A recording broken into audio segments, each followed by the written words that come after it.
ভাই আইফোন আমার কিনতে মন চাই। বাবার একদিন বলছিলাম, বাবা আমার একটা আইফোন কিনে দিবা।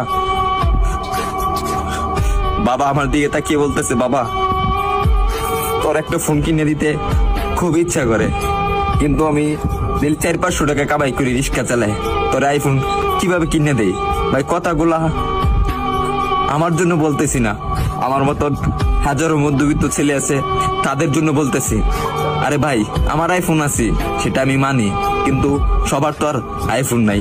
কিছু পোলাপান আছে নতুন নতুন শার্ট পরে, নতুন নতুন প্যান্ট পরে, নতুন নতুন সানগ্লাস পরে, 2 দিন পরে পরে আইফোন পাল্টায়।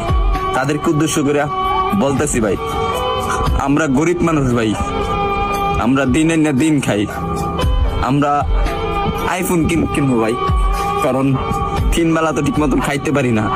পরে হঠাৎ একদিন বাবা কষ্ট করে প্রতিদিন 100 টাকা করে জমায়া একদিন আমাকে 14,000 টাকা দিল।